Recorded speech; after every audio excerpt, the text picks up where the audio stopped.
All right, well, good morning and welcome to my chunk of dirt. Today I'm going to be hanging this, or I should say rehanging this Russian work axe. This is a Zik axe. This is different from the trapper's axes that you're probably familiar from A Year in the Taiga, a couple other personalities on YouTube. I believe Jordan Jonas has really popularized this style of axe.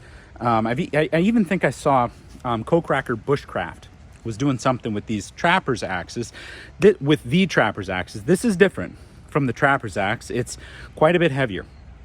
This weighs 3 pounds or maybe 3.25, I believe. Last time I weighed it, and it's been a while. Characteristically, these axes were made for timber production specifically in the gulags. They have a very thin pole. This pole is in great shape.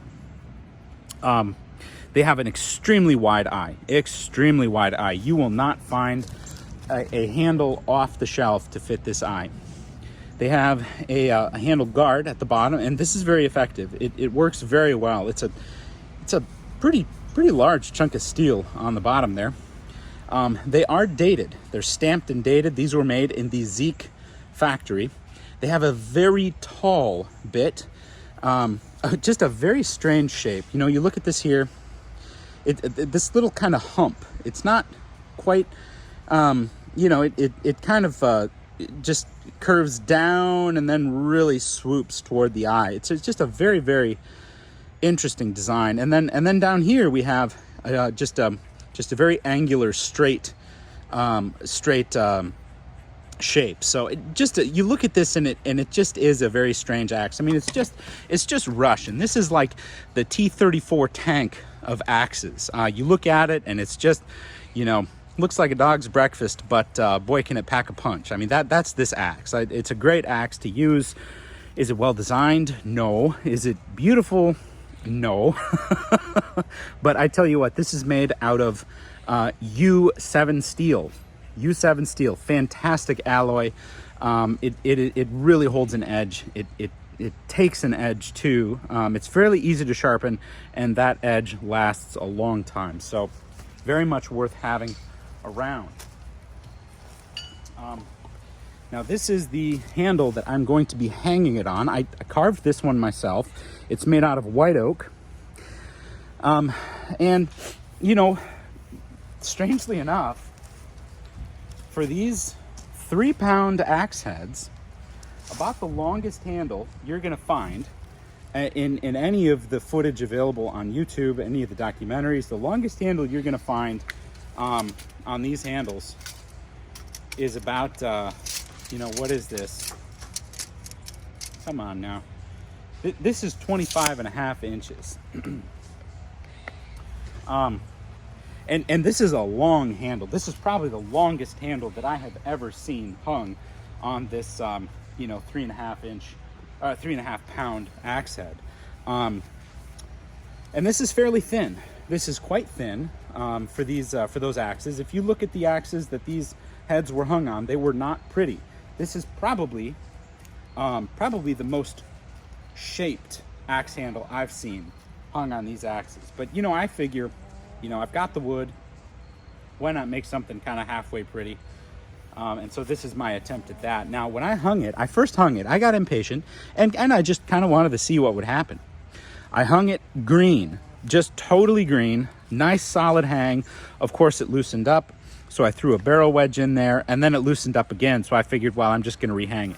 Now this handle is nice and seasoned. I checked it on the moisture meter. It's about 9% moisture. So that's perfect to hang this axe. I will be cross wedging it. I'm using poplar. I've had really good luck filling the gap here with poplar. Poplar will actually take the shape of where the barrel wedge used to be, and I shouldn't lose too much height off this handle at all. Look at that.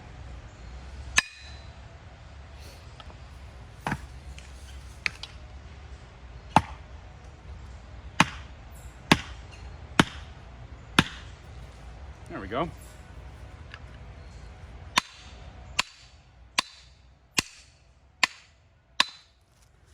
Got some nice curling around here.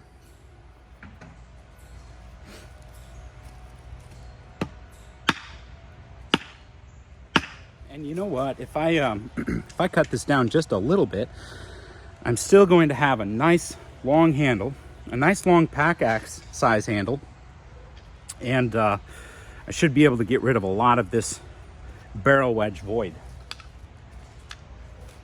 Now, I haven't really decided how I'm going to do this yet.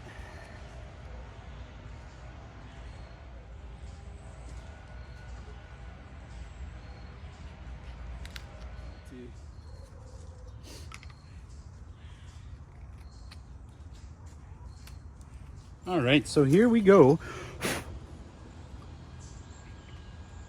I want to get some of the little stringies out of there. So let's see if I can remember this right. This one went all the way across. This one's a little bit shorter in the back. And there we go. That's just a little bit of linseed oil.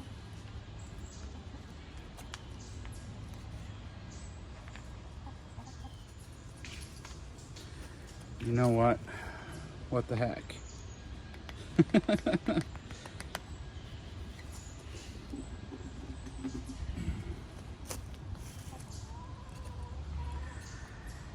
You only live once. I'm just realizing now I don't have a great way to make this visible.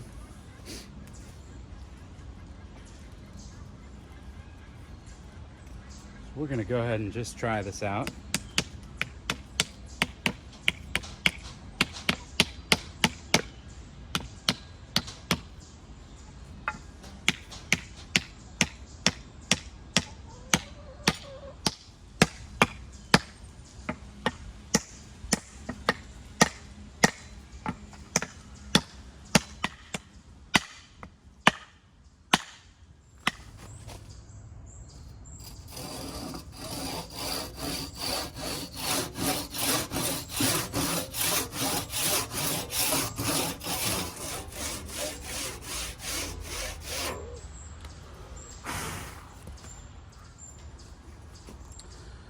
I can take a little bit more off of this though to clean it up. There we go.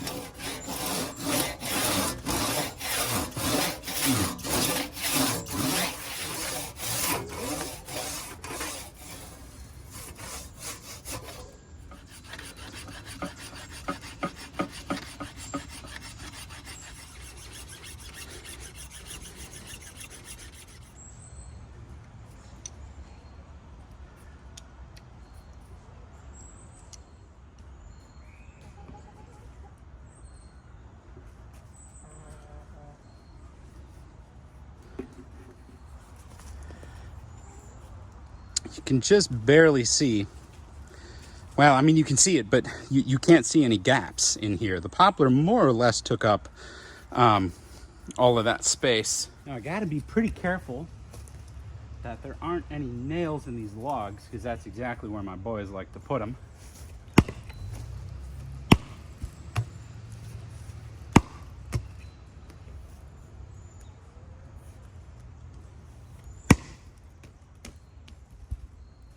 And if you're gonna loosen an axe handle, that's how you're gonna do it.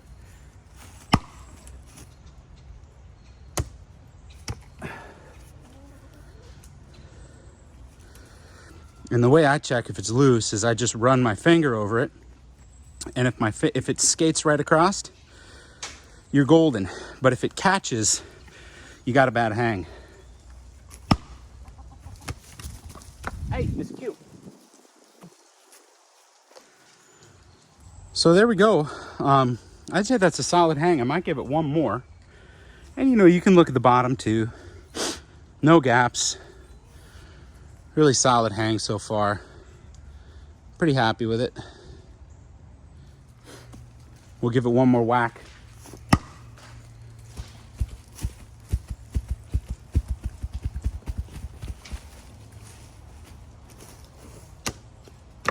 Just really give it every opportunity to loosen up.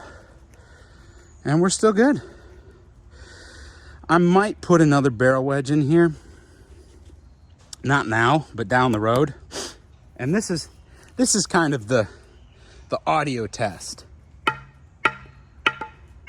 There you go. It'll kind of if it sounds like that, you're golden. If it's loose, you'll hear it. And I'm figuring out how I want to describe the sound that'll come from. It'll sound more hollow than that. More hollow than that.